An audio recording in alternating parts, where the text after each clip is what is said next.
محترم حاضرین جمعہ، بزرگان دین، نوجوان ساتھیوں،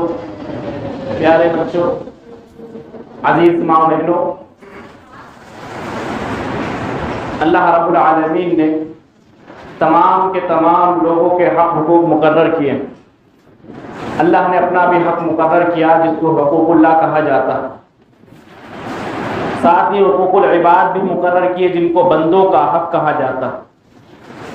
جو اللہ نے بندوں کا حق اپنے حق سے زیادہ رکھا ہے، کہیں کہیں ہم کو ایسا بھی ثبوت ملتا ہے کہ اللہ رب العالمین اپنا حق تو معاف کر دے گا، قیامت کے دن جو بندے نے اللہ کے حق میں کوتاہی کی ہوگی، عبادتوں میں کچھ کمی ہوگی، گناہ کے کام کیے ہوں گے اور شرک نہ کیا ہوگا، تو اللہ رب العالمین اس بندے کو معاف کر دے گا، اس اپنے حق کو معاف کر سکتا۔ لیکن اگر بندہ کسی اپنے بھائی کا حق مار کر گیا ہے، چاہے وہ مالی حق ہو، عزت کا حق ہو، خونی حق ہو، کیسا بھی حق ہو، اللہ رب العالمین اس کو اس وقت تک معاف نہیں کرے گا جب تک کہ بندہ خود اس کو معاف نہ کر دے۔ تو کہیں کہیں بندوں کے حق، بندوں کے حقوق اللہ رب العالمین نے اس کو اپنے سے زیادہ اہمیت دی ہے۔ ناجائز طریقے سے مال کھانا، لوگوں کا مال ہڑپنا، غلط طریقوں سے، غلط راستوں سے مال کو کھینچنے کی کوشش کرنا، یہ بھی بندوں کا حق مارنا ہے۔ بندوں کا حق مارنے میں یہ بھی آتا ہے۔ اور ایک طریقہ ہے سودی طریقہ، سودی لین دین، سودی معاملات، بیاج اور انٹرسٹ کی بیس پر کسی کا کھانا، کسی کا مال کھا لینا، یہ بھی ایک ظلم کی کیفیت، یعنی ایک بندے کا حق مارنا، کسی کا مال مارنا۔ اگر کوئی انسان سودی بنیادوں پر کھا کما رہا ہے، اگر کوئی انسان سودی بنیاد پر کسی کا پیسہ لے رہا ہے، کسی سے پیسہ ایٹھ رہا ہے، یہ ایک ظلم ہے، مالی ظلم ہے اور بندوں کا ظلم ہے، اور یہ اس وقت تک معاف نہیں ہوگا جب تک کہ وہ شخص معاف نہ کرے جس کا پیسہ غلط طریقے سے لیا گیا۔ حاضرین، سود کے بارے میں کتنی مذمت اسلام نے بیان کی ہے۔ قرآن مجید میں آیات ہیں، اللہ رب العالمین نے آیات نازل کر کے لگاتار 5 آیتیں اس بیاج کے بارے میں بیان کی، اس کی قباحتیں بیان کی، برائی بیان کی کہ کس قدر برا یہ عمل ہے۔ اور پھر نبی صلی اللہ علیہ وسلم نے بھی احادیث کے اندر اپنے بیان سے، اپنے اقوال سے، اپنی حدیثوں سے یہ بیان کیا، یہ بات سمجھائی کہ سود انتہائی برا عمل ہے، یہ بیاج لینا، انٹرسٹ کا کام کرنا، یہ بہت زیادہ برا عمل ہے، لہذا اس سے انسان بچے۔ اللہ رب العالمین نے قرآن مجید کے اندر ارشاد فرمایا، یا ایھا الذین آمنوا اتقوا اللہ وذروا ما بقی من الربا، کہ بندو اللہ رب العالمین سے ڈرو اور جو سودی کام تم کر رہے ہو وہ سب چھوڑ دو، وہ سب چھوڑ دو، ان کنتم مومنین، اگر تم سچے ایمان والے ہو، اگر تمہارے اندر ایمان ہے، ایمان کی نمک موجود ہے دل کے اندر۔ یہاں اللہ نے ایمان کی شرط لگائی، یعنی وہ لوگ جو سود کا کام کرتے ہیں، ساری چیزیں سمجھنے کے باوجود، سود کا، بیاج کا حرام ہونا سمجھنے کے باوجود بھی کام کر رہے ہیں سود کا،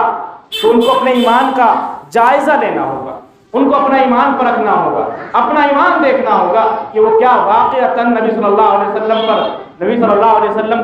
کی محبت کا دم بھرتے ہیں، کلمہ پڑھا ہے تو کیا واقعتاً وہ اس پر قائم بھی ہیں کہ نہیں، ایمان لانے کے دعوے دار ہیں تو کیا ایمان لانے والے کام کر رہے ہیں کہ نہیں کر رہے۔ اللہ نے اس کو شرط لگا دیا، ان کنتم مومنین، اگر تم مومن ہو، ایمان والے ہو تو سود کے کاروبار کو چھوڑ دو۔ حدیثوں میں اللہ کے نبی نے فرمایا کہ اس سود سے برکتیں ختم ہو جاتی ہیں۔ خود قرآن مجید کے اندر اللہ نے ارشاد فرمایا، یمحق اللہ الربا ویربی الصدقات، کہ اللہ سود کی برکتوں کو ختم کر دیتا، سود کی وجہ سے مال کی برکت ختم ہو جاتی ہے، خود مال ختم ہو جاتا ہے، لیکن جب صدقہ انسان کرتا ہے تو اس سے مال میں اضافہ بھی ہوتا ہے اور مال کے اندر بڑھوتری بھی ہوتی ہے۔ اور ایسے ہی اللہ کے نبی نے سود کے کھانے والے پر، کھلانے والے پر لعنت کی، برکت ختم کرنے والا عمل ہے یہ سود کا کھانا، اور پھر لعنت کا سبب بننے والا ہے، اللہ کی لعنت، اللہ کے رسول کی لعنت۔ اللہ کے نبی صلی اللہ علیہ وسلم نے فرمایا، لعن اللہ آکل الربا وموکلہ وشاہدہ وکاتبہ وشاہدہ، کہ سود کھانے والے، کھلانے والے، اس کے لکھنے والے، اس کا گواہ بننے والے پر اللہ رب العالمین کی لعنت۔ یہ یہودیوں کا عمل ہے، یہودی یہ کام کیا کرتے تھے،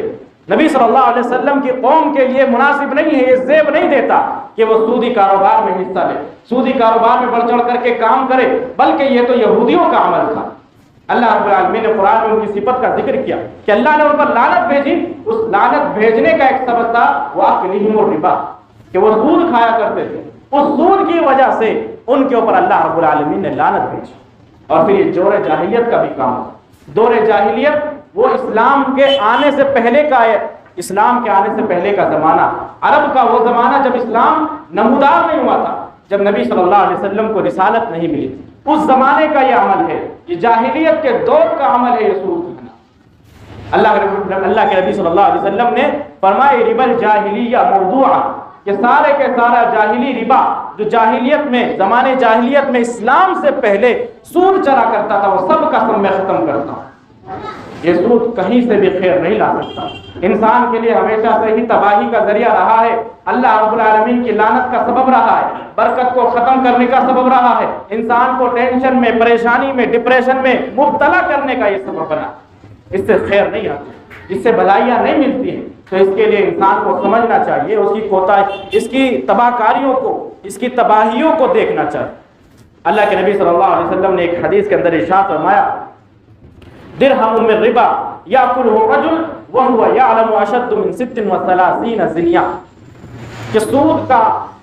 کھایا ہوا ایک درہم یعنی چھوٹا سا حصہ جو انسان سود کے طور پر لیتا، جو بیاج کے طور پر لیتا، جان بوجھ کر لیتا ہے، تو وہ اس کے لیے 36 بار زناکاری سے بھی بڑا، 36 بار انسان زناکاری کر لے اس سے بھی بڑا گناہ ہے سود کا کھانا، سود کی چھوٹی سی رقم کھانا، لاکھ رقم کی بات نہیں ہے، بلکہ چھوٹی سی رقم سود کی لینا بھی 36 مرتبہ زناکاری سے بھی بدتر۔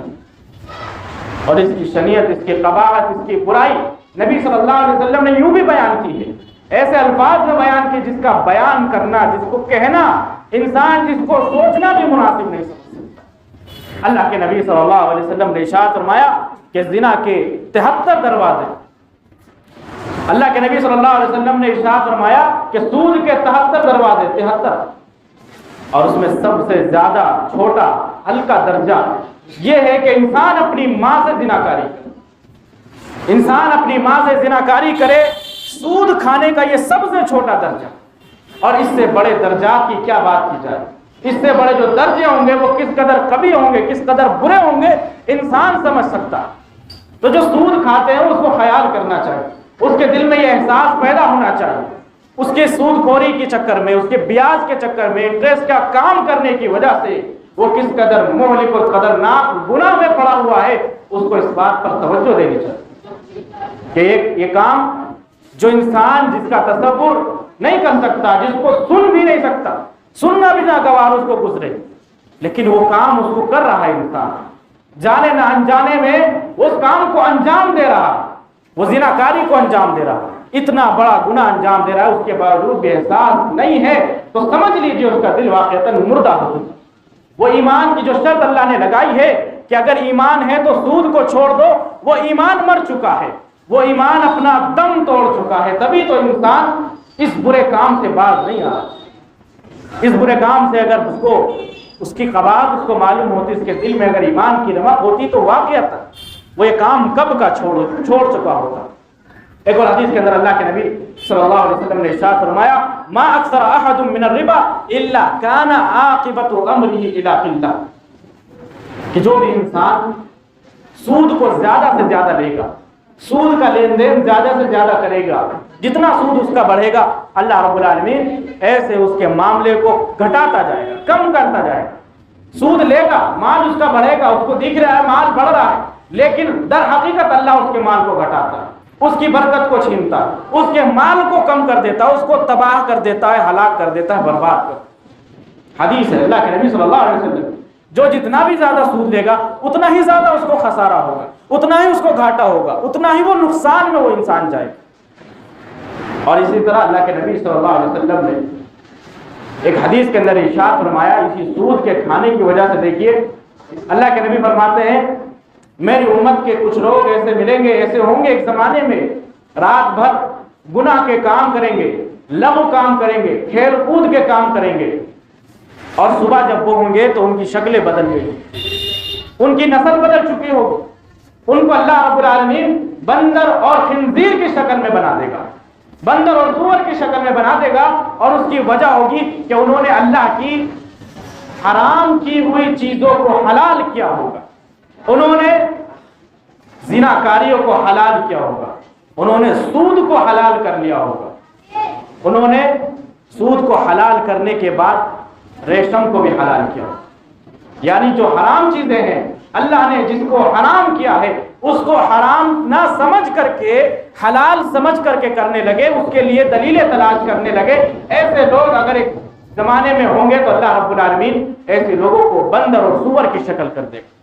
یہ اللہ رب العالمین کی لعنت ہوگی، اللہ رب العالمین کی دھتکار پھٹکار ان لوگوں پر ہوگی جو لوگ ایسا کرنے والے ہوں۔ آج بھی لوگ طرح طرح کے ہیلے بنا کر کے، بہانے بنا کر کے، اوٹ پٹانگ دلیلیں بنا کر کے، لولی لوڑی دلیلیں پیش کر کے، اپنی ضرورتوں کا بہانہ لے کر کے، اپنی پریشانیوں کا دکھاوا کر کے، اپنی دقتوں کا رونا رو کر کے سود کو حلال کرنے پر آمادہ۔ سود کسی بھی حال میں انسان کے لیے حلال نہیں ہے،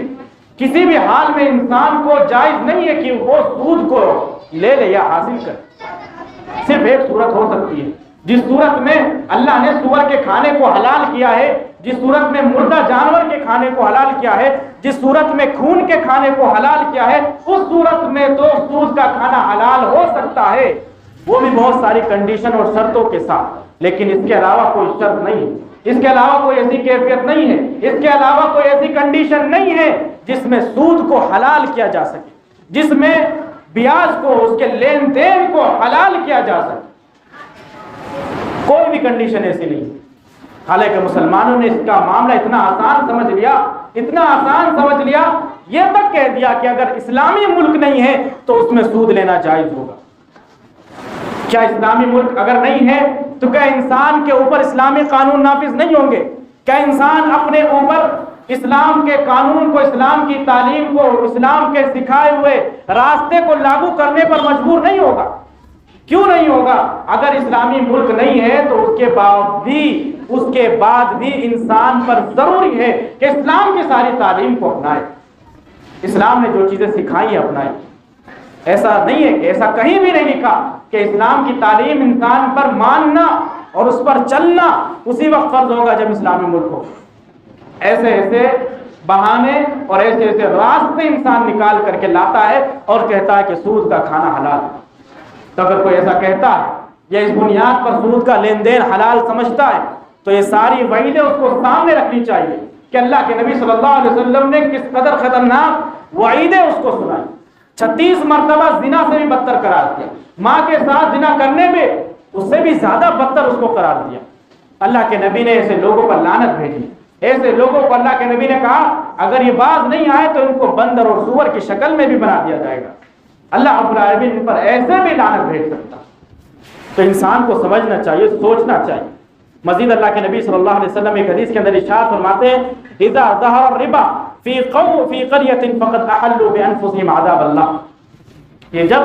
کسی گاؤں میں، کسی بستی میں، کسی علاقے میں، کسی قریہ میں سود کا لین دین عام ہو جائے،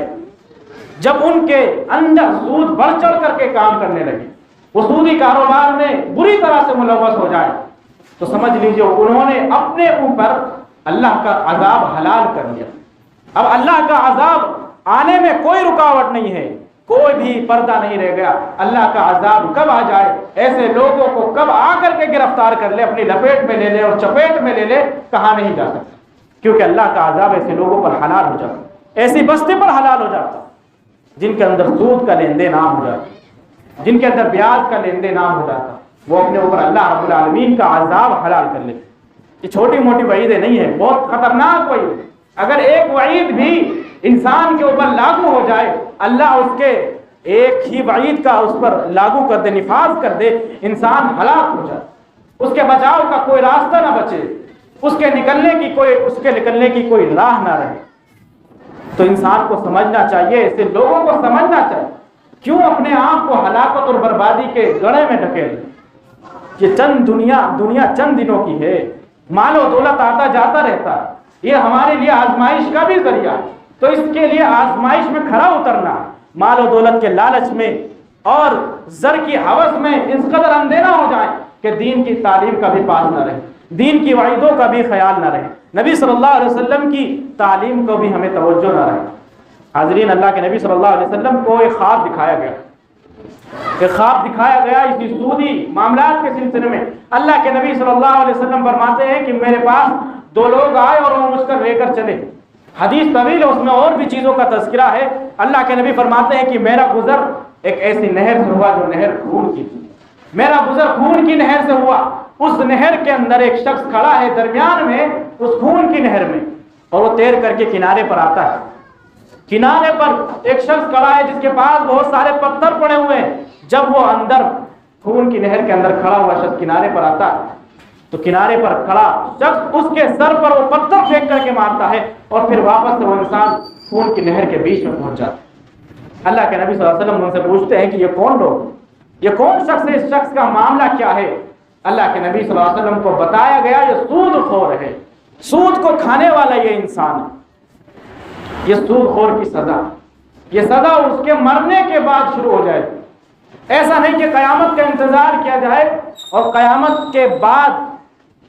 بعد اس کی سزا شروع ہو. قیامت کے بعد تو اللہ کے نبی صلی اللہ علیہ وسلم, اللہ رب العالمین نے فرمایا الذین یأکلون الربا لا یقومون الا کما یقوم الذی یتخبطه الشیطان من المس. پاگل ہو جائیں گے, جب قبر سے کھڑے ہوں گے تو ایسے کھڑے ہوں گے جیسے مجنون, پاگل اور دیوانے ہوتے ہیں, اور جس کا گلا گھٹ رہا ہوتا ہے, جس کی سانس بند ہو جائے, ایسے کھڑے ہوئے ہوں گے. اور پھر اللہ نے یہ بھی کہا کہ جو لوگ سود کا مال کھاتے ہیں, ناحق طریقے سے لوگوں کا مال کھاتے ہیں, وہ ایسے جیسے اپنے پیٹ کے اندر آگ بھر رہے ہیں, جہنم کی آگ. اس حدیث میں دیکھیے اللہ کے نبی نے فرمایا کہ یہ سود خور ہے کہ جو خون کی نہر کے اندر کھڑا ہوگا, خون کی نہر کے اندر اس کو کھڑا کیا جائے گا, اور اگر اس سے نکلنے کی کوشش کرے گا تو اللہ رب العالمین کی طرف سے مقرر ایک شخص اس کے سر پر پتھر مارے گا اور پھر اس کو واپس وہیں پہنچا دے گا جہاں وہ پہلے کھڑا تھا. یہ سزا ہوگی سود خور کی مرنے کے فوراً بعد. برزخی زندگی, جیسے ہی قبر میں اس کو دفنایا جائے گا, یہ برزخی زندگی کی سزا. کیونکہ یہ سود خور جب انسان کسی انسان کو سود دیتا ہے اور اس پر سود چڑھتا جاتا ہے تو انسان کی محنت کی, خون پسینے کی, گاڑی کمائی کو بغیر کسی حق کے کھینچتا ہے. اللہ رب العالمین نے بھی اس کو اسی خون کے اندر کھڑا کر دیا جو خون اس نے چوسا تھا, جو خون اس نے لوگوں کا پیا تھا, جو ان کے خون پسینے کی گاڑی کمائی کو اس نے بغیر کسی حق کے لیا تھا. اللہ رب العالمین نے اس کے بدلے میں ایسی سزا دی, برزخی سزا. قیامت تک کے لیے اس کو ایسی سزا دی جائے گی وہ خون کی نہر میں کھڑا ہوگا, خون کی نہر میں وہ موجود ہوگا, اور نکلنا بھی چاہے گا تو اس کو نکلنے نہیں دیا جائے گا. حاضرین, جو بھی سودی کاروبار میں ملوث ہیں, بارہا اس بات کا ذکر کیا جا رہا ہے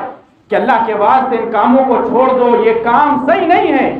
اگر اس دنیا میں تمہیں نتیجہ اس کا نظر نہیں آتا تو برزخ میں مرنے کے فوراً بعد اس کا نتیجہ نظر آنے لگے. مرنے کے فوراً بعد سب کچھ دکھ جائے گا کیا صحیح تھا اور کیا غلط تھا. اور اگر احساس نہیں ہے مرنے کے بعد کی زندگی کا تو قیامت کی زندگی کا سوچئے. وہاں اللہ رب العالمین انسان کا کیا حال کرنے والا, لوگوں کے اوپر ظلم کرنے والا, لوگوں کا مال ناحق طریقے سے کھانے والا اس وقت تک نہیں بخشا جائے گا جب تک کہ مظلوم انسان اس کو معاف نہ کرے. اپنے آخرت کی فکر کریں, اپنے برزخی زندگی کی فکر کریں. اور یہ سود ایسا نہیں ہے کہ صرف برزخی زندگی اور آخرت کی زندگی ہی میں اس کا نقصان ہے, اس کا نقصان دنیاوی زندگی میں بھی ہے. اللہ رب العالمین کی لعنت ہے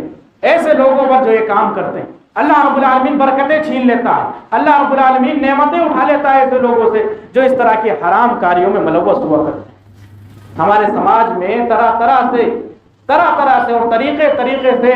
سود کو کھایا جا رہا ہے, سود کا لین دین ہو رہا ہے اور دھڑلے سے جاری ہے. لوگ اس سے باز نہیں آ رہے ہیں. فکس ڈپوزٹ کی جو شکلیں ہوتی ہیں,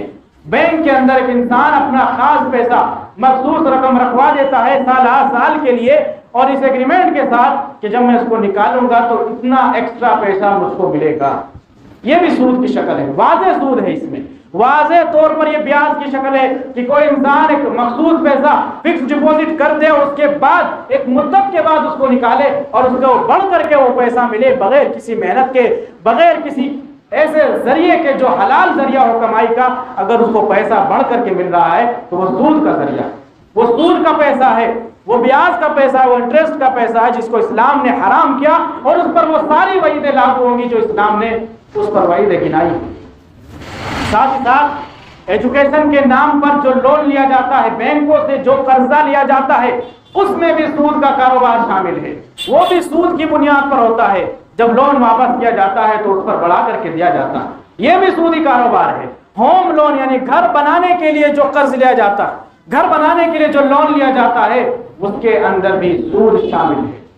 کسی انسان کو اگر گھر بنانا ہے تو جائز طریقے سے جائز راہ سے پیسہ لے، ادھار پیسہ لے، دوسرے لوگوں سے پیسہ لے، لیکن سودی کاروبار کی بنیاد پر، سودی بینکوں سے، ایسے بینک جو سود پر پیسہ دیتے ہیں، ایسے لوگوں سے پیسہ لینا جائز نہیں ہے، حرام ہے، قطعاً حرام ہے۔ یہ سود کی شکل ہے، ظاہر شکل ہے، یہ بالکل بھی انسان کے لیے حلال نہیں۔ چاہے ایجوکیشن لون کے نام پر پیسہ لیا جائے، چاہے ہوم لون کے نام پر بینکوں سے پیسہ لیا جائے، اس میں سے کوئی بھی شکل جائز اور درست نہیں۔ ایسے EMI کی جو اسکیمیں ہوتی ہیں، قسطوں پر جو سامان لیا جاتا ہے، اگر اس میں بینک انوالو ہے، بینک کو انوالو کر کے قسطیں دی جا رہی ہیں، تو وہ بھی سود کا کاروبار ہوتا ہے۔ کیونکہ اس میں ہوتا یہ ہے کہ آپ کی طرف سے بینک کمپنی کو پیسہ دے دیتا ہے، چاہے آپ کو موبائل لینا ہو، کوئی مشین لینی ہو، گاڑی لینی ہو، اور آپ اس میں بینک کو شامل کر کے قسطوں پر اگر اس کو اٹھاتے ہیں تو اس میں لازماً سود شامل ہوتا ہے، اس میں بھی سود شامل ہوتا ہے۔ وہ کیسے کہ بینک آپ کا پیسہ کمپنی کو فوراً دے دیتا ہے۔ مان لیجئے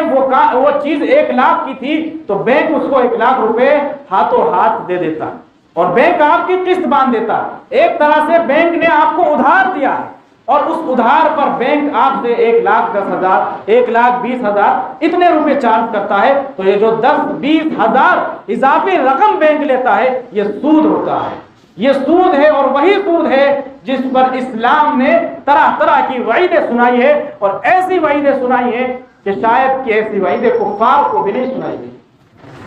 تو یہ لون بھی اس طرح سے EMI کی اسکیم پر کوئی چیز لینا، یہ بھی سودی کاروبار کی فہرست میں آتا ہے۔ اس کو بھی انسان نہ اپنائے، چھوڑ دے اس کو۔ لیکن سماج میں ہم اپنی کھلی آنکھوں سے دیکھتے ہیں ایسے بے تحاشا لوگ،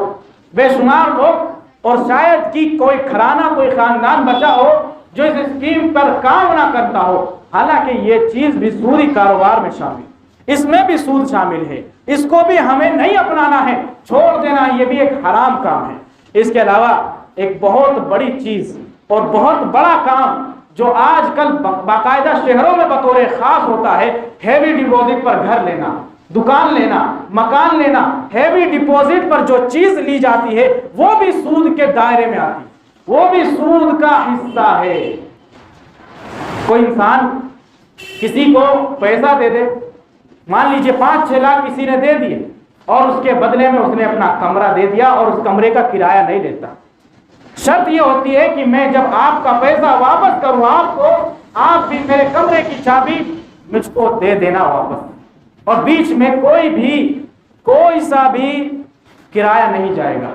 کوئی بھی کرایہ نہیں جاتا۔ یہ ہیوی ڈپازٹ کی جو شکل ہے یہ بھی حرام ہے، یہ بھی سود ہے، یہ بھی بیاج ہے، یہ بھی انٹرسٹ ہے، اس پر بھی وہی لاگو ہوگی جو عام بیاج اور عام سود پر لاگو ہوگی۔ جو بینکوں سے قرضہ لیا جاتا ہے، بینکوں سے جو سود لیا جاتا ہے، جس طرح وہ سود حرام ہے، یہ ہیوی ڈپازٹ کا کام بھی حرام ہے۔ کیوں حرام ہے؟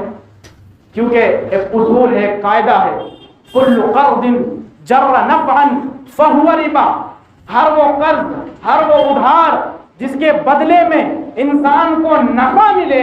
وہ نفع سود ہے، حرام ہے۔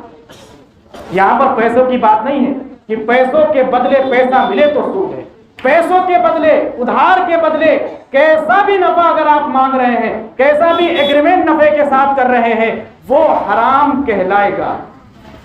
مان لیجیے آپ نے پیسے اس کو دیے، وہ ادھار دیے، وہ کوئی گفٹ نہیں ہے، وہ کوئی تحفہ نہیں ہے، وہ اس کو آپ نے ادھار دیے ہیں، اور اس ادھار دینے کی وجہ سے آپ کو روم کے استعمال کرنے کا نفع مل رہا ہے، آپ کو دکان کے استعمال کرنے کا نفع مل رہا ہے، تو اس میں یہ نفع، دکان کا استعمال کرنا، روم کا استعمال کرنا، یہی سود ہے، یہی بیاج ہے، یہی انٹرسٹ ہے، اسی لیے یہ حرام ہے۔ ہیوی ڈپازٹ پر جو لوگ کام کرتے ہیں، بہت اچھے اچھے لوگ کام کرتے ہیں، بہت سمجھدار لوگ، نمازی پرہیزگار لوگ بھی اس پر کام کرتے ہیں، تو ان لوگوں کو اس کام سے پیچھے ہٹ جانا چاہیے۔ اچھا، اس میں ایک صورت اور نکالنے کی کوشش کرتے ہیں کہ مان لیجئے ہم ایسا نہیں کہ کرایہ نہیں دیں گے، ہاں 10,000 کرایہ تھا تو 5,000 دے دیتے، تو آپ نے جو 5,000 کرایہ دیا ہے وہ آپ نے اپنے حق میں جو سود کا گناہ تھا اتنا کم کر لیا ہے، لیکن جو 5,000 باقی ہے اس کا جو گناہ ہے، اس کی جو وعید ہے وہ اب بھی آپ کے پلے باقی۔ کرایہ دینا ہے تو پورا دینا ہے، اگر آپ نے قرض دیا ہے تو اس کے بدلے میں چھوٹا بڑا، چاہے پیسے کا ہو چاہے فائدہ اٹھانے کا ہو، کیسا بھی نفع ہو، وہ حرام ہوگا، سود ہوگا، بیاج ہوگا، انٹرسٹ ہوگا، اس میں کوئی شک کی گنجائش نہیں ہے، کوئی ہیلے بہانے کی گنجائش نہیں ہے، یہ شریعت کا واضح اصول اور واضح قاعدہ۔ ایسے ہی گاؤں دیہات میں لوگوں کو پیسے کی ضرورت ہوتی ہے تو پیسہ لے لیا جاتا ہے اور اپنا کھیت دے دیا جاتا ہے، انسان اس میں کھیتی باڑی کرتا ہے، اگلا انسان جو پیسہ دیتا ہے، جو ادھار دیتا ہے، وہ کھیتی باڑی کرتا ہے، اس سے کماتا ہے اور اس میں سے کھاتا ہے، تو یہ صورت بھی سود کی صورت کہ اس نے قرض دیا ہے اور قرض دے کر کے وہ فائدہ اٹھا رہا ہے۔ قرض دے کر جو بھی فائدہ اٹھایا جائے، قرض دے کر جو بھی فائدہ اٹھایا جائے، یہ اصول یاد رکھ لیجئے، یہ اصول اپنے ذہن دماغ میں بٹھا لیجئے، قرض کی وجہ سے اگر کوئی فائدہ آپ نے لیا ہے، جان بوجھ کر کے لیا ہے، تو وہ سود کی شکل میں آئے گا۔ میں بیان نہیں کرنا چاہ رہا تھا کیونکہ ہو سکتا ہے لوگ اس کو بنیاد بنا کر کے اس سود کو حلال کر دیں۔ اگر کوئی انسان اپنے دل سے اپنی مرضی سے دیتا، جیسا کہ اللہ کے نبی صلی اللہ علیہ وسلم کو کسی شخص سے اونٹ لینے پڑے تھے تو آپ صلی اللہ علیہ وسلم نے حکم دیا کہ اس کو بہتر سے بہتر اونٹ بدلے میں دو، اس کا ادھار چکایا جائے تو بدلے میں اچھے سے اچھا اونٹ اس کو دے دو۔ اگر اپنے من سے دیتا ہے، بغیر کسی دباؤ کے، بغیر کسی ایگریمنٹ کے، بغیر کسی پہلے سے طے کی ہوئی چیز کے اگر کوئی انسان دیتا ہے تو اس کو لینے میں تو کوئی حرج نہیں ہے، لیکن اس کو بنیاد بنا کر اگر انسان یہ کہے کہ مجھے چاہیے اتنا، مجھے بڑھ کر کے ہی چاہیے، مجھے اضافی رقم چاہیے، مجھے اس کے بدلے میں یہ بھی چاہیے، تو یہ سود ہے، یہ غلط ہے، یہ حرام ہے، اس کو سمجھنے کی ضرورت ہے۔ ایسے کریڈٹ کارڈ کا معاملہ، کریڈٹ کارڈ پر بھی جو لون لیا جاتا ہے، جو پیسہ اٹھایا جاتا ہے، اس میں پہلی شکل تو یہی ہو جاتی ہے کہ انسان اس میں ایگریمنٹ کرتا ہے باقاعدہ کہ اگر میں نے اس کو صحیح وقت پر نہیں دیا، اپنا پیسہ صحیح وقت پر نہیں لوٹایا تو میں سود بھروں گا، پینلٹی بھروں گا۔ یہ ایگریمنٹ کرنا ہی حرام ہو جاتا ہے۔ آپ کسی ایسے کاغذات پر دستخط نہیں کر سکتے، ایسے کسی بھی حلف نامے کو، ایسی کسی بھی کنڈیشن اور شرط کو نہیں مان سکتے جو اسلام کی کنڈیشن کے خلاف ہے، جو اسلام کے خلاف، آپ کا اس پر دستخط کرنا ہی غلط ہو جاتا ہے۔ اور اس کے بعد جب آپ کو ادھاری چکانے کا وقت آئے اور ادھاری نہ چکا پائیں اور اس پر پیسے پر پیسہ دینا پڑے، یہ دوسری آفت، یہ دوسری مصیبت ہے۔ پہلے تو آپ نے جو کنڈیشن کو قبول کر لیا وہی غلط کیا، اور اس کے بعد اگر سود اس پر دے دیا تو یہ ڈبل جرم اور ڈبل گمراہی کے آپ شکار ہو۔ لیکن یہ سماج کے اندر کتنے دھڑلے سے جاری ہے، ہر ایرا غیرہ انسان کریڈٹ کارڈ پر تلا ہوا ہے، کریڈٹ کارڈ کے لینے پر تلا ہوا ہے، اور خود کمپنیاں بھی آپ کو دے رہی ہیں۔ کون آپ کا اتنا خیر خواہ ہے کہ مجھ سے قرض لے لو، اپنا کام چلاؤ، اپنی ضرورتیں پوری کرو؟ ان کو بھی آپ سے کام ہے، انہیں بھی اپنے آپ کو آپ سے فائدہ نکالنا، آپ کا خون چوسنا ہے، آپ کے خون پسینے کی گاڑی کمائی نکالنی ہے، ورنہ کیوں آپ کے پاس کالز آتی ہیں؟ کیا کبھی آیا ہے کسی کا کالز کہ بھائی میرے پاس اتنا لاکھ روپیہ ہے، تم لے لو اور اپنا کاروبار چلاؤ اور جب چاہے دے دینا؟ لیکن اس کام کے لیے تو باقاعدہ سینٹر قائم کیے جاتے ہیں، باقاعدہ کال سینٹر ہوتے ہیں، تو اس کا مطلب یہ کہ ان کو آپ کے بھلے سے، آپ کے نفع سے کوئی غرض نہیں ہے، ان کو اپنا بزنس چمکانا ہے، ان کو اپنی دکان چلانی ہے، ان کو آپ کا پیسہ چھیننا ہے۔ اور اسلام نے اس چیز کو حرام کیا۔ اسلام نے انسان کو تعاون اور ہمدردی سکھائی۔ اسلام نے سکھایا ہے کہ اگر آپ کا کوئی بھائی مجبور ہے تو اس کو مدد دو، اس کی مدد کرو، چاہے تو صدقہ کر دو اور چاہے تو اس کو مہلت دو، اس کو قرض دو اور مہلت دو قرض کے ادا کرنے میں۔ اسلام ہمدردی سکھاتا ہے، تعاون سکھاتا ہے، لیکن یہ سود کا جو کاروبار ہے اس کے اندر سے انسان کے دل سے ہمدردی نکل جاتی ہے، انسان کا دل سخت ہو جاتا ہے۔ وہ نرم دل جو انسان چاہتا ہے، اسلام چاہتا ہے کہ انسان کے اندر نرمی ہو، رحمت ہو، وہ چیز چھین لی جاتی ہے اور انسان خود غرض ہو جاتا ہے۔ وہ صرف اپنا نفع دیکھتا، وہ سامنے والے کی مجبوری اور اس کی پریشانی، اس کی دقتیں اور اس کے سامنے گھری ہوئی بے شمار پریشانیوں کو نہیں دیکھتا، وہ دیکھتا ہے اپنا فائدہ، اپنی غرض اور اس کی کس طرح سے نفع نکالا جا سکتا، کس طرح سے سامنے والے کو لوٹ کھسوٹ کے ساتھ اس سے فائدہ اٹھایا جا سکتا ہے، یہ انسان دیکھنے لگتا ہے۔ خود غرضی آ جاتی ہے. اور تعاون اور ہمدردی جو تکافل اجتماعی اسلام کا بہت بڑی بنیاد ہے معاشرے کو چلانے میں، وہ ساری کی ساری چیزیں ختم ہو جاتی. انسان پھر اپنا فائدہ دیکھتا ہے اور اپنا فائدہ دیکھنے کے چکر میں معاشرے سے پھر اسے کوئی امید، کوئی ہمدردی نہیں رہ جاتی. تو ایسا انسان سماج کے لیے بوجھ بن جاتا ہے. جو شخص سماج کو فائدہ نہ دے سکے وہ انسان سماج کے لیے بوجھ ہے. اب سوال یہ اٹھتا ہے کہ اگر کوئی انسان ضرورت مند ہے، حاجت مند ہے، تو اس کو کیا کرنا چاہیے؟ اس کے پاس ایک چارہ رہتا ہے کہ سودی بینک ہے. ان بینک سے جتنا اس کو پیسہ چاہیے ہوتا ہے ایک خاص کنڈیشن کے ساتھ وہ اٹھا لیتا ہے. لیکن ایسا کوئی انسان ہمیں معاشرے میں نظر نہیں آتا جو ہمیں اس طرح سے لون دے سکے، ادھار پر پیسہ دے سکے. تو اس کے لیے سب سے پہلے تو ہمیں اپنی کمیوں کو دیکھنا چاہیے. اپنے اندر جو کمیاں ہیں وہ تلاشنی چاہیے. مال کی محبت انسان کے اندر ہے، واقعتاً رہتی ہے، لیکن مال کی محبت اس قدر نہ ہو کہ آپ کا جو دین کا فریضہ ہے، دینی فریضہ ہے، اس مال کی جو حیثیت ہے وہ آپ بھول جائیں. مال کی کیا حیثیت ہے؟ مال کی حیثیت یہ ہے کہ یہ مال ہمارا نہیں ہے، اللہ رب العالمین کا. اللہ نے کہا وَآتُوهُ مِن مَالِ اللَّهِ الَّذِي آتَاكُمْ، اللہ کے مال میں سے دو جو اللہ نے تمہیں دیا. یعنی یہ مال ہمارے ہاتھوں میں امانت ہے، ہمارا اپنا اس میں کچھ نہیں ہے. مرنے کے بعد تو ہمیں اس کو چھوڑ کر ہی جانا. تو مال کی حقیقت سب سے پہلے سمجھیں اور پھر سماج کے اندر امانت داری اور دیانت داری کو پیدا کریں. بہت بڑا سبب، بہت بڑی وجہ سود کے، بیاج کے سماج میں لاگو ہونے کی ہے امانت کا اٹھ جانا، دیانت داری کا اٹھ جانا. انسان قرض لیتا تھا اور لین دین ہوتا تھا، لیکن کیا ہوتا تھا کہ وقت پر ادائیگی نہیں، اور بارہا مطالبہ کرنے پر بھی ادائیگی نہیں. ذلت الگ سے، مانگنے کی ذلت الگ سے. مانگنے والا، قرض دینے والا سمجھتا ہے، ایسا اس کو محسوس ہونے لگتا ہے کہ میں جیسے اس سے بھیک مانگا. جب یہ امانت داری، جب وعدے کا پاس نہ ہونا، وعدوں کا اٹھ جانا، امانت کا اٹھ جانا جب سماج میں عام ہو گیا تو اس سود نے جگہ پکڑ لی. اپنے سماج میں امانت داری کو، دیانت داری کو لازم پکڑو.